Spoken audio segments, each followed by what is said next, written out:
What do you guys think happens when we die? You stop fearing death.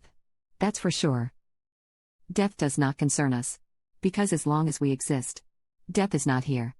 And when it does come, we no longer exist. When my grandfather's health had declined to the point it was clear he would not recover, he was offered counseling to help him prepare for the end. Not a particularly religious man, but raised Christian. He chose to have a few sessions with a priest to talk about life, the end of it, and possibly an afterlife. The priest asked him, "You are going to die soon. How does that make you feel?" To which my grandpa answered, "I don't know. I've never done it before. I wish that when my time comes I'll feel the same acceptance and will be as down to earth as that man. My example and my hero. We don't know, and all we can do is wait and see. I am okay with that. I'm hoping to meet up with my dog and cross the Rainbow Bridge with him. But I'm afraid to say that provably nothingness awaits. I like to think of it like a deep sleep but with no dreams. When you are asleep but are not dreaming, you are completely unaware of yourself, where you are, or even that you exist. I think death is probably the same. I have the same theory but can't decide if this sounds scary to me, sounds peaceful, or that I'm utterly neutral on the subject. Neutrality sounds like the most appropriate response, as nothingness isn't inherently good or bad. My opinion changes regularly, so maybe it's somehow a mixture of all three. Sorts by controversial. The student loan people go after our families. So I've had several near-death experiences of various kinds: 2 traumatic head injuries resulting in extended loss of consciousness. 1 very close call with strep as a young kid resulting in life-threatening fever, and these definitely inform my view. My experience is that when the body is struggling to hold on to life and basically rerouting all resources to regenerative mechanisms, consciousness kind of dials back in scope. Pretty similarly to certain types of drug trips I've experienced, especially ketamine. When there's any awareness at all within a near-death state, it's not like normal waking consciousness. It's much more rudimentary. You may be aware of colors, sounds, tactile contact, etc.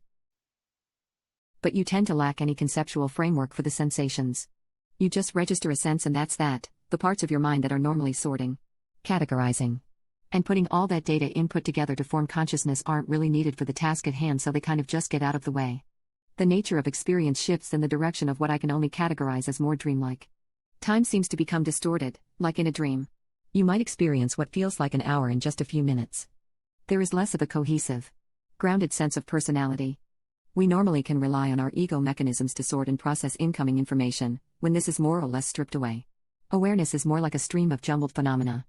It's easy to lose any sense of self in the mess of unsorted experiential information. My extrapolation from these experiences is that as one gets closer and closer to death, the final shutdown of the brain, the conscious experience may very well continue distorting and dilating indefinitely. At that final point in space-time between dying and final, ultimate shutdown, the nature of our consciousness would be absolutely nothing like the consciousness we've been familiar with over the course of life. I think it's reasonable to presume that all the various conceptions of afterlife cooked up by the world's religions could be interpretations of the literal experience of the moment of dying. The dying person might experience the very moment of their dying for centuries. We do this kind of thing in dreams, experiencing years in the course of just 6 to 8 hours, and that's just routine unconsciousness. When you're down to just that one last flicker of firing neurons before it all goes black, who's to say what our perception of the scope of time would feel like? I legitimately have no clue at all and don't want to waste time guessing.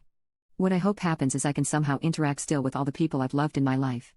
I know that's really optimistic. But if I could decide what happens, I'd love for that to be true.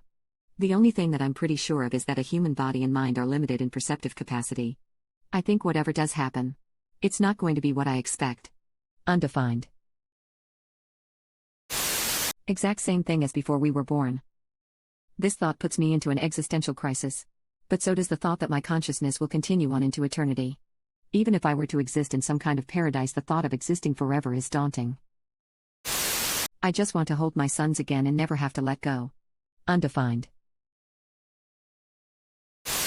I hope it's something like a black void of nothingness where you get to choose what kind of life will your soul live next.